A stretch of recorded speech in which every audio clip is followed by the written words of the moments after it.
இன்றைய தினம் 88வது அத்தியாயம் சூரத்துல் ஆஷியாவுடைய தஃசீரை நாங்கள் பார்க்கிறோம்.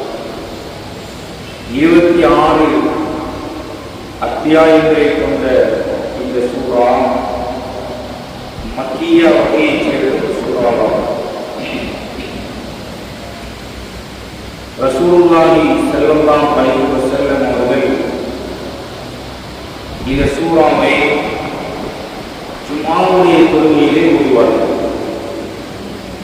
முதலாவது ரக்அத்தில் சூரத்துல் அஹ்ஸாப், இரண்டாவது ரக்அத்தில் சூரத்துல் வாஷியா. அதேபோல் ரசூலுல்லாஹி ஸல்லல்லாஹு அலைஹி வஸல்லம் இரண்டு பெருநாளுடைய தொழுகையிலும் இந்த சூரத்துல் வாஷியாவை ஓதுவார்கள். முக்கியமான பிரதானமான இரண்டு தொழுகை, 3 தொழுகை, ஜும்ஆவுடைய தொழுகை, நோன்பு பெருநாள் தொழுகை, ஹஜ் பெருநாள் தொழுகை. இந்த தொழுகைகளில் ஓதப்படக்கூடிய அளவுக்கு ஒரு சூறா என்றால் அது எவ்வளவு முக்கியத்துவம் வாய்ந்த சூறாவாக இருக்கும் என்பதை நாங்கள் விளக்கிக் கொள்ள வேண்டும். எனவே இதிலே அல்லாஹ் சுப்ஹானஹு வ தஆலா முதலாவது வசனத்திலே அந்த வாஷியா என்ற சொல்லை கொண்டு பயன்படுத்தி இருப்பதனால் இந்த சூறாவுக்கு வாஷியா என்று பெயர் வைக்கப்பட்டிருக்கிறது.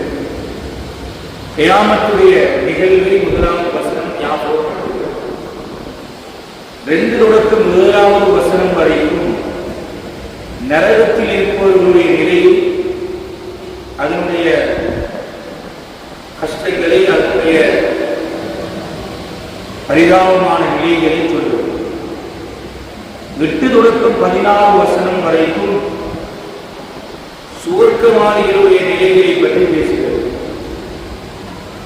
17 தொடக்கம் 20 வசனம் 20வது வசனம் வரைக்கும் அல்லாஹ்வுடைய சில படைப்புகளை சொல்லி சிந்திக்க தூண்டுகிறது. 29 தொடக்கம் 23 ரசூலுல்லாஹி ஸல்லல்லாஹு அலைஹி வஸல்லம் பணியை சொல்கிறது. 24 தொடக்கம் இறுதியாக 26 வரைக்கும் இறுதி மனிதனுடைய இறுதி நிலை எப்படி இருக்கும் என்பது தொடர்பாக சொல்கிறது. இவ்வளவுதான் இந்த சூறாவுடைய உள்ளடக்கம். முதலாவது வசனத்தில் அல்லாஹ் ஹல் அதாக ஹதீதுல் ஹாஷியா,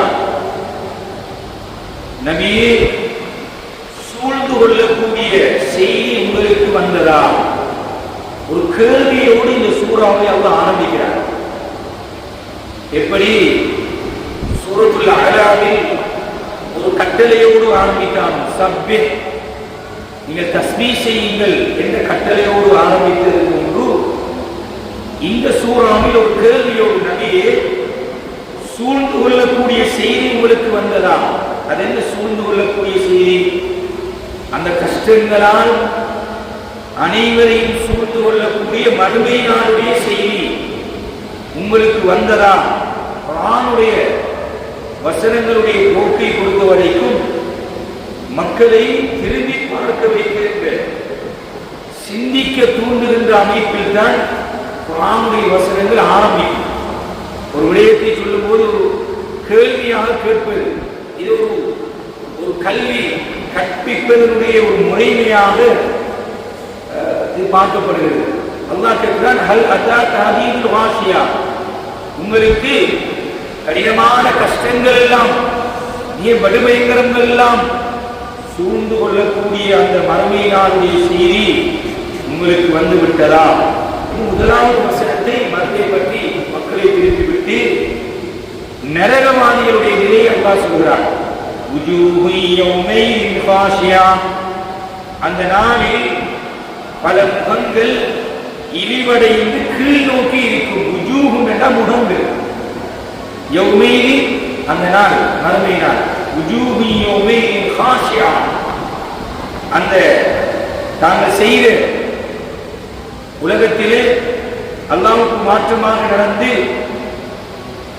அல்லாஹ்வுடைய கட்டளைகளை பின்பற்றாமல் நடக்கும் போது அந்த மறுமையில் அந்த முகங்கள் எல்லாம் இழிவடைந்து கீழ் நோக்கி இருக்கும். ஆமிலத்தும் நாசிவா, ஆனால் உலகத்தில் வாழும் போது அவைகள் எல்லாம் கடுமையாக கஷ்டப்பட்டு செயற்பட்டு கடுமையாக களைப்படைந்ததாக இருக்கும். பாவங்கள் செய்து அல்லது பாவங்கள் செய்வதற்கு முயற்சித்து முயற்சித்து முயற்சித்து களைப்படைந்து விடுவார்கள். பாவங்கள் செய்து செய்து இனி ஒரு முடிவு இல்லை என்ற நிலைக்கு சென்று விடுவார்கள். ஆமிரத்துன் நாசிபா, அப்படி உலகத்திலே வாழ்ந்தவர்கள். அவர்கள் என்ன செய்வார்கள்? கொழுந்து விட்டறியும் நெருப்பிலே அவர்கள் நுழைவார்கள். உலகத்தில் அல்லாஹ்வுக்கு மாற்றமாக நடந்தவர்களுக்கு அல்லாஹ் சொல்றான். அந்த நரகத்துடைய நிலையை அல்லாஹ் சொல்றான். துஸ்கா மின் ஐனின் ஆனியா. ஏற்கனவே நாங்கள் பார்த்தோம் நரகத்துடைய பானங்கள். நரகத்துடைய பானங்கள் துஸ்கா, தண்ணி தண்ணி என்று நரகவாதிகள் கத்திக் கொண்டிருப்பார்கள். பல்லாயிரக்கணக்கான வருடங்களுக்கு பின்னால் அல்லாஹ் தண்ணி கொடுப்பான். எப்படி தெரியுமா கொடுப்பான்? தஸ்லா நார் ஹாமியா, கடுமையாக கொதிக்கும் ஒரு ஊற்றிலிருந்து அவர்களுக்கு தண்ணீர் போட்டது. கடுமையாக அந்த செல்சியஸ் உலகத்தில் இருக்காது. அந்த வெப்பம் உலகத்துடைய சூட்டை கொண்டதல்ல, உலகத்துடைய சூட்டை கொண்டு 70 மடங்கு கடுமையான சூடு அந்த தண்ணீர் பானமாக அவர்களுக்கு வழங்கப்படும்.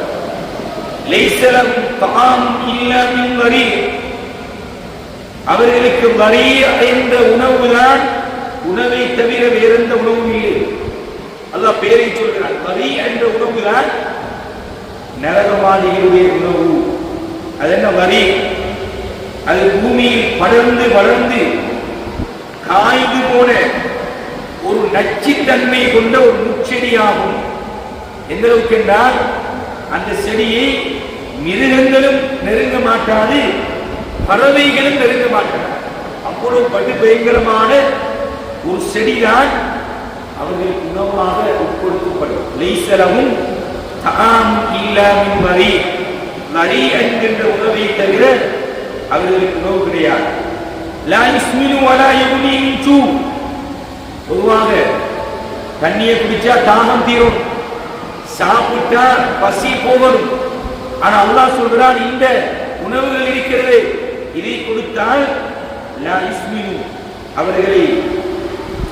அவர்களை கொடுக்கவும் வைக்காது, வலா யுக்னி மின் ஜூ, பசியை போக்கவும் மாட்டாது, பசியை தீர்த்து வைக்கவும் மாட்டாது. இவ்வளவு படுபயங்கரமான உணவாக உணவுகள் இருக்கும் என்று அல்லாஹ் சுப்ஹானஹு வ தஆலா நரகவாதிகளுடைய நிலையை சொல்வார். அல்லாஹ்வுடைய குர்ஆனுடைய போக்கு எப்படியும் நரகத்தை சொன்னால் சுவர்க்கத்தை சொல்லுவார்.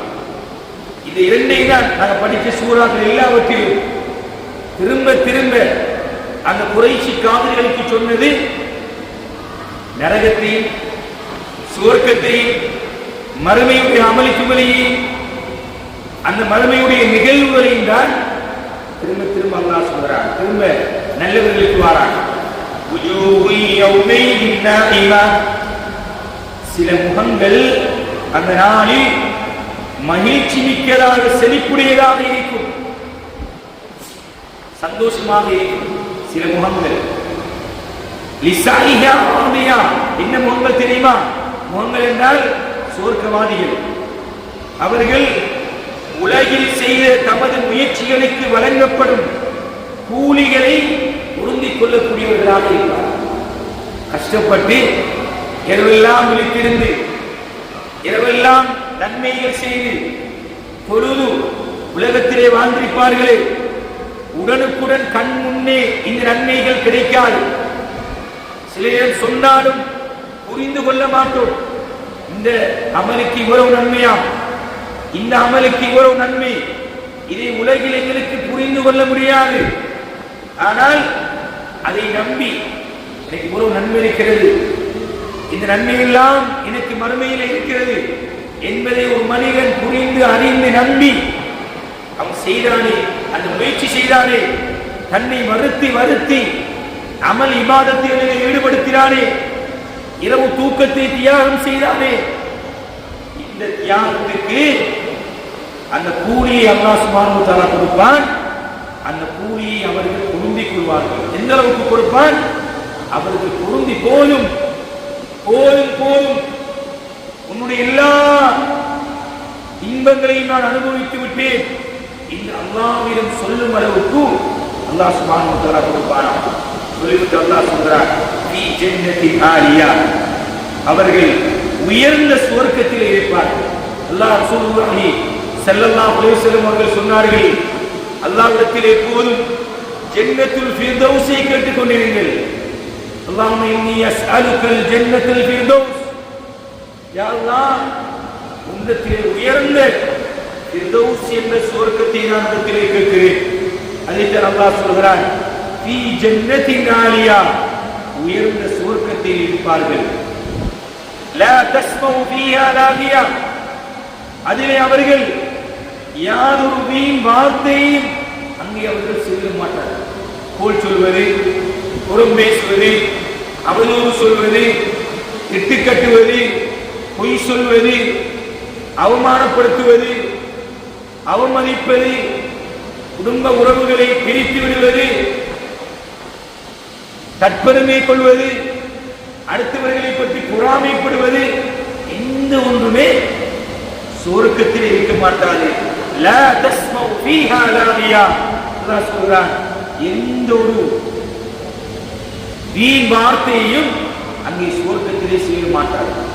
ஃபீஹா ஐனுன் ஜாரியா, இது முக்கியமாக வெள்ளிக்கிழமைகளில் ஓதக்கூடிய சூரா. வெள்ளிக்கிழமையில் ஜும்மாவுடைய தொழுகையிலே ரசூலுல்லாஹி ஸல்லல்லாஹு அலைஹி வஸல்லம் ஓதி வந்த சூரா, எல்லா தினங்களிலும் ஓதி வந்த ஒரு சூரா. முக்கியமாக இவ்வளவு அற்புதமான சுவர்க்கத்தை பற்றி சொல்லக்கூடிய சூரா ஃபீஹா ஐனுன் ஜாரியா, அதில் சதா ஓடிக்கொண்டிருக்கும் ஊற்றுக்களும் இருக்கின்றன. அல்லாஹ் வேறு வசனங்களில் 4 வகையான ஆறுகளை பேசுகிறார். ஃபீ ஜன்னாத்தின் தஜ்ரி மின் தஹ்திஹல் அன்ஹார், அல்லாஹ் தேனாறு, பாலாறு, மதுரமான நீராறு, மது ஆறு என்று ஆறுகளை அல்லாஹ் சுப்ஹானஹு வ தஆலா ஓட வைப்பான். ஃபீஹா ஐனுன் ஜாரியா, அது அழகாக அந்த சுவர்க்கத்திலே ஓடிக்கொண்டிருக்கும். ஃபீஹா சுருரும் மர்ஃபூஆ, அந்த சுவர்க்கத்திலே உயர்ந்த உயர் ரக கட்டில்கள் இருக்கும். அல்லாஹ் சொல்றான், உலகத்திலே நாங்கள் அனுபவிக்கக்கூடியவைகளை விட பன்மடங்கான, எந்த கண்ணும் கண்ணிராத, எந்த காதும் கேட்டிராத, எந்த சிந்தனைக்கும் சிந்தித்து பார்க்க முடியாத இன்பங்களை அல்லாஹ் வைத்திருக்கிறார் சுவர்க்கத்தில். வஅக்வாமும் மௌதுஆ, அந்த ஆறுகளில், அந்த ஊற்றுக்களில் அந்த இன்பமான பானங்களால் நிரப்பி வைக்கப்பட்ட குவளைகள் இருக்கின்றன. அல்லாஹ் அந்த ஆறுகளில் இருக்கின்ற குவளைகளை பற்றி பேசுகிறார். சுவர்க்க இன்பங்களில் இப்படிப்பட்ட இன்பங்கள், கட்டிலை பற்றி சொல்கிறார், ஆற்றை பற்றி சொல்கிறார், ஆற்றிலே இருக்கின்ற கோலையை பற்றி சொல்ல. அது மட்டுமல்ல, வரிசையாக அடுக்கப்பட்ட தலையணைகளும் இருக்கின்றன. தூங்குற தலையணை பற்றி கேள்கிறான் அல்லாஹ். சுவர்க்கத்தில் வனமாரிக்கு மஸ்பூமா, தலையணைகள் இருக்கின்றன. தூங்குவதற்கான தலையணைகள், வீட்டில் தூங்குறமாய் தலையணைகள் இல்லை. உயர்ந்த ரக, இந்த கண்ணும் கண்ணிராத பெரும்பெரும் மரகங்களினால், மாணிக்கங்களினால், பட்டுக்களினால், இவைகள் எல்லாம் உலகத்திலே ஆண்களுக்கு ஹராமாக ஆக்கியிருக்கிறாரோ அவைகளினால் தயாரிக்கப்பட்ட அந்த ஆடைகள். அங்கே கீழே இருப்பதில்லை, மிக உயர்ந்த ரக விரிப்புகள் விரிக்கப்பட்டிருக்கும். உட்கார்வதற்கு அல்லாஹ் உட்கார்வதை பற்றி சொல்கிறான், கட்டிலை சொல்கிறான், தலையணை சொல்கிறான், விரிப்பை பற்றி பேசுகிறான். கண்ணியமானவர்களே, சுவர்க்கத்துடைய இன்பங்கள் அல் குர்ஆனில் 1000க்கும் மேற்பட்ட வசனங்கள் இருக்கிற சுவர்க்க இன்பங்கள். இதைத்தான் இன்று மக்களுடைய மனங்களை திருப்ப வேண்டுமாக இருந்தால், மனமாற்றத்தை ஏற்படுத்த வேண்டுமாக இருந்தால், பாவங்களை விட்டு தூரமாக்க வேண்டுமாக இருந்தால் குர்ஆனுடைய வசனங்கள், சுவர்க்கத்துடைய வசனங்களை ஓத வேண்டும்.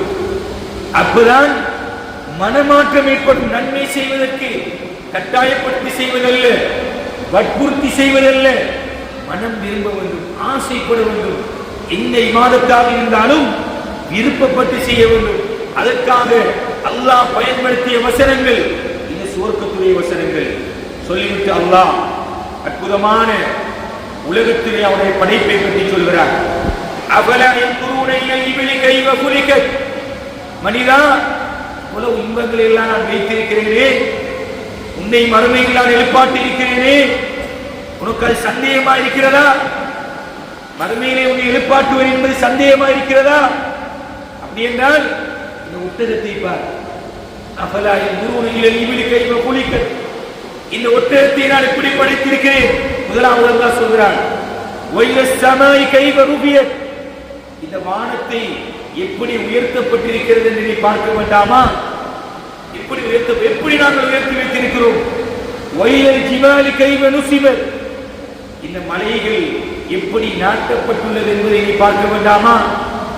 வயல் அர்தி கைஃப சுத்திஹத். இந்த பூமி எவ்வாறு விரிக்கப்பட்டிருக்கிறது என்பதை நீ பார்க்க வேண்டாமா? அந்த கண் எதிரே கண்ணியமானவர்களே, தஃசீர் அறிஞர்கள் சொல்கிறார்கள், கண் எதிரே பிரம்மாண்டமான வகையில் அவர்களுக்கு தெரிந்த படைப்புகள், ஒட்டகங்கள், மலைகள், வானங்கள், பூமிகள், இந்த பிரம்மாண்ட படைப்புகளை பார்த்து மனிதத்திலே சொன்னான், குறைஷி காபிரத்திலே சொன்னான், மனிதா நீ பாரு, எல்லாம் யாரு கண்ணால் இயங்கிக் கொண்டிருக்கிறதா? சுயமாக இயங்கிக் கொண்டிருக்கிறது நினைத்துக் கொண்டிருக்கிறாயா? இல்லை, சிந்தித்து பார். அல்லாஹ் ஒட்டகத்தை பற்றி பேசுகிறார். கண்ணியமானவர்களே, ஒட்டகத்தை பற்றி கட்டாயம் அறிந்திருக்க வேண்டும் நாங்கள். ஒட்டகம் என்பது ஒரு தாவர உண்ணி வகையைச் சேர்ந்த ஒரு பாலூட்டி விலங்கு. இது ஆசியாவிலும் வடக்கு ஆப்பிரிக்காவிலும் பாலைவனங்களை தாயமாக கொண்டு வாழக்கூடிய ஒரு பிராணி. இது பாலுக்காக, இறைச்சிக்காக, சுமைகளை ஏற்றிச் செல்வதற்காக வேண்டி பயன்படுத்தப்படுகின்ற எல்லா வகையிலும் தேவையை நிவர்த்தி செய்வதற்காக பயன்படுத்தப்படுகின்ற ஒரு விலங்கு. இந்த விலங்கிலே 6 வகையான வகைகள் காணப்படுகின்றன. இவைகள் உலகத்தில் 30 தொடக்கம் 50 வருடங்கள் உயிர் வாழ்கின்றன. ஏனெல்லாம் இவ்வளவு பிரம்மாண்டமான உலகத்துடைய படைப்புகள் இருக்கும் போது ஒட்டகத்தை சொல்ல வேண்டும். இவ்வளவு ரகசியங்கள் அதிலே மறைந்திருக்கிறது. இது சுமார் 4-5 நாட்கள் பாலைவன பகுதியில் தண்ணி குடிக்காமல், நீர் அருந்தாமல் இது வாழும். இதற்கு மேய்வதற்கு புல் போன்ற ஏதாவது ஒன்று கிடைத்து விட்டால், மேய்ச்சல் நிலம் கிடைத்து விட்டால், அந்த ஒரு தடவை மேய்ச்சல் நிலத்திலே மேய்ந்து விட்டால் 10 மாதங்கள் வரை தண்ணீர் குடிக்காமல் தெரியும். 10 மாசத்துக்கு தண்ணி குடிக்காமல். அல்லாஹ் சொல்றான், அஃபலா யன்துரூன இலல் இபிலி கைஃப குலிகத். மனிதா, ஒட்டகத்தை பாரு, நான் எப்படி படைச்சிருக்கிறேன். ஒட்டகத்திலே படைப்பை பார், எப்படி படைத்திருக்கிறோம். அது சுமார் தண்ணி அருந்த ஆரம்பித்தால் சுமார் 100 லிட்டர் தண்ணீரை குடித்துக் கொள்ளும். 100 லிட்டர் தண்ணீரை ஒரு முறை குடித்துக் கொள்ளும். 10 மாதங்கள் தண்ணீர் இல்லாமல் அந்த மிருகம் வாழும். அது 34 முதல் 41 செல்சியஸ் வரைக்கும் தன்னுடைய உடம்பிலே வெப்பநிலையை மெயின்டெய்ன் பண்ணும். மனித உடல்களில் 2-3 செல்சியஸ் தான் காணப்படும். கண்ணியமானவர்களே, இதனுடைய உடல் வியர்வையை வெளிப்படாத வகையில் அல்லாஹ் சுப்ஹானஹு வ தஆலா இந்த ஒட்டகத்தை அல்லாஹ் ஆக்கி வைத்திருக்கிறார்.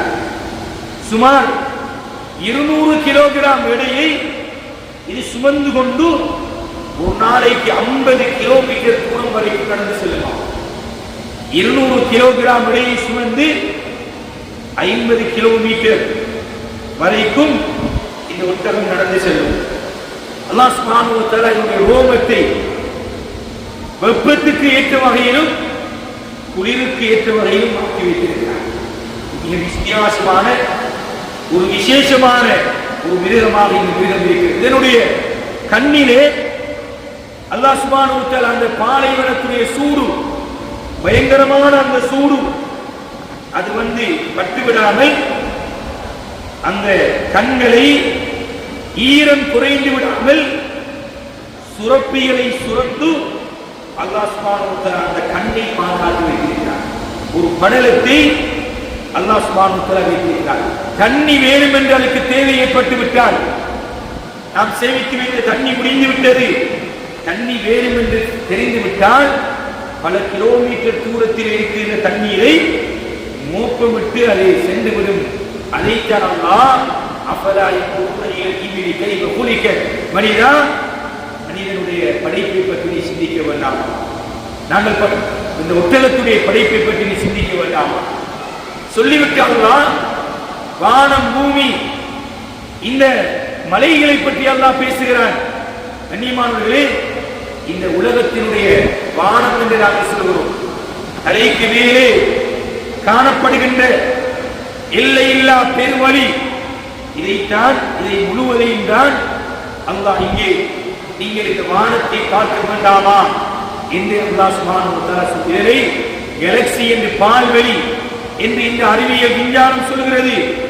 அல்லாஹ் சுப்ஹானஹு வ தஆலா இதற்கு இந்த மனிதனால் பல ஆயிரக்கணக்கான வருடங்களாக உலகத்திலே வாழ்கின்ற மனிதனால், அறிவியல் தொழில்நுட்பம் வளர்ந்திருக்கின்ற இந்த மனிதனால் இந்த முதலாவது வானம் என்பதை கூட கண்டுபிடிக்க முடியாத அளவுக்கு பிரம்மாண்டமான படைப்பை அல்லாஹ் படைத்து வைத்திருக்கிறார். அதனாலதான் மனிதா இந்த வானத்தை நீ பார்க்க வேண்டாமா?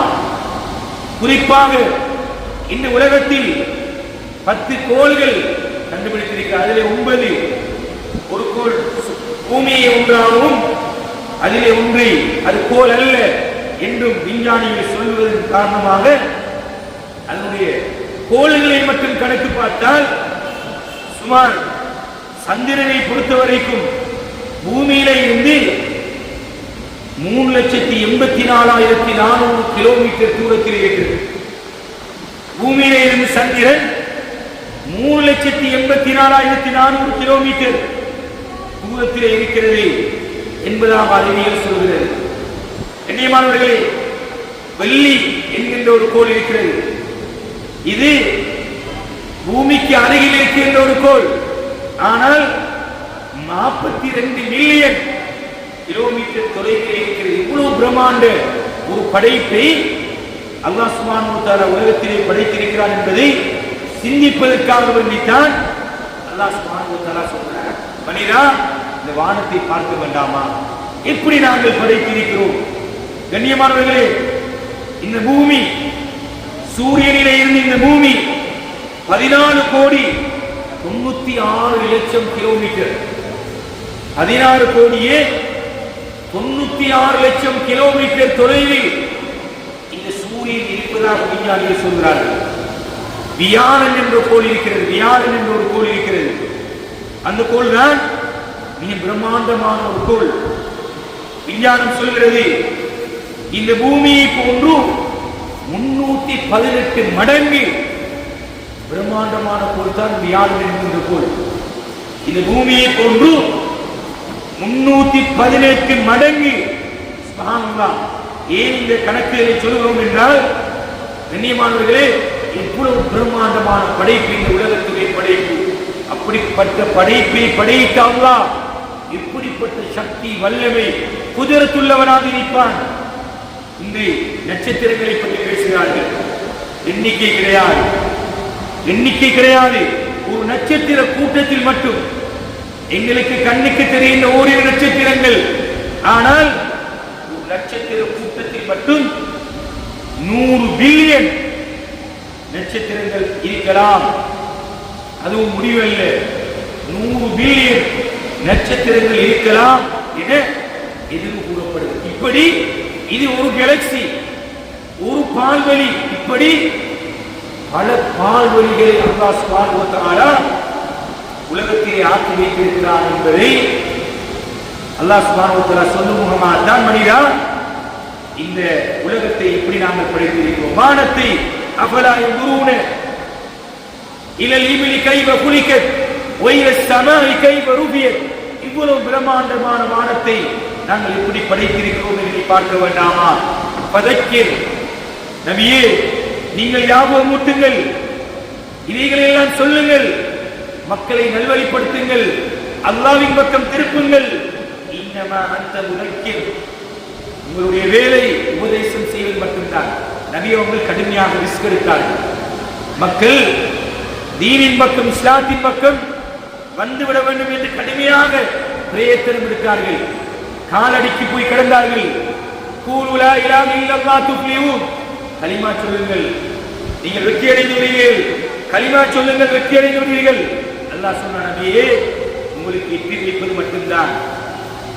உங்களுக்கு நல்லுபதேசம் செய்யுங்கள், நல்லவர்களுக்கு நல்லுபதேசம் பிரயோசனம் அளிக்கும். எனவே நீங்கள் லைஸ்த அலைஹிம் முஸைத்திர், அவர்களை ஈமான் கொள்ளுமாறு ஏற்றுக்கொள்ளுமாறு கட்டாயப்படுத்துவதற்கு உங்களை நாங்கள் அனுப்பவில்லை. நீங்கள் கட்டாயப்படுத்த தேவையில்லை.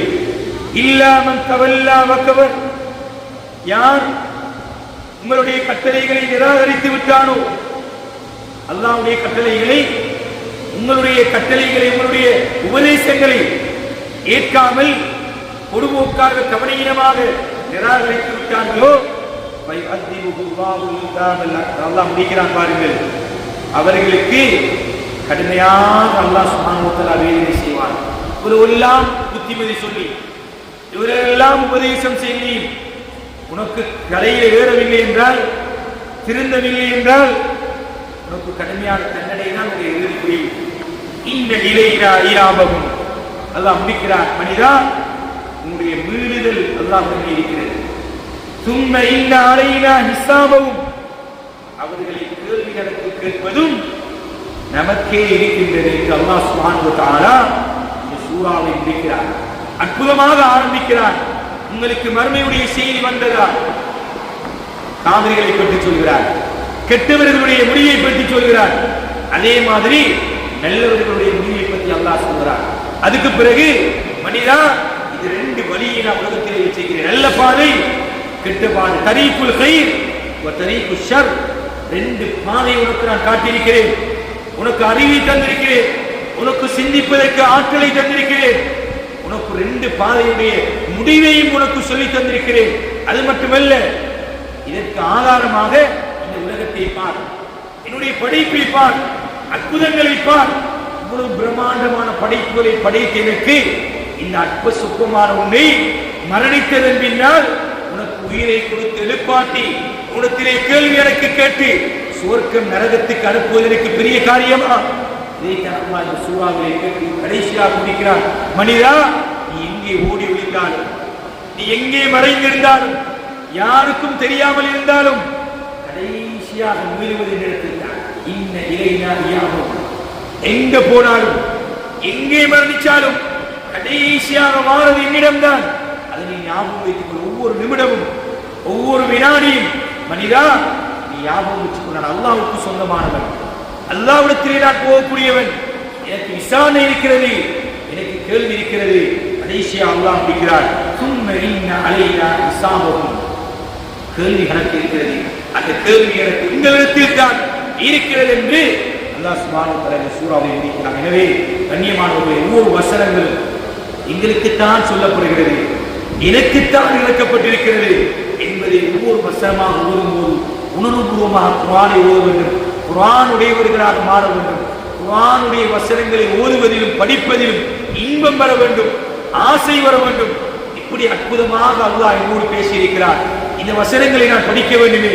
6666 குர்ஆனுடைய வசனங்களை 114 சூறாக்களை என்னுடைய மூத்துக்கு முதல் அதனை படித்து ஒவ்வொரு வசனமாக நான் இன்னத்திலே அமல் செய்ய வேண்டுமே. இந்த வாழ்க்கையில் இந்த வசனம் என்ன வகையில் தாற்பயம் செலுத்துகிறது, என்ன மாற்றத்தை என் வாழ்க்கையை கொண்டு வருகிறது என்ற சிந்தனையோடு இதனை படிக்க வேண்டும், போத வேண்டும். அல்லாஹ் சுப்ஹானஹு வ தஆலா அல் குர்ஆன் என்ன நோக்கத்திற்காக இறக்கியிருக்கிறானோ அந்த நோக்கத்தை அடையக்கூடிய பாக்கியத்தை எங்கள் அனைவருக்கும் நசீபாக்குவானாக. வ ஆகிரு தக்வானா அல்ஹம்துலில்லாஹி ரப்பில் ஆலமீன். அஸ்ஸலாமு அலைக்கும் வ ரஹ்மத்துல்லாஹி வ பரகாத்துஹு.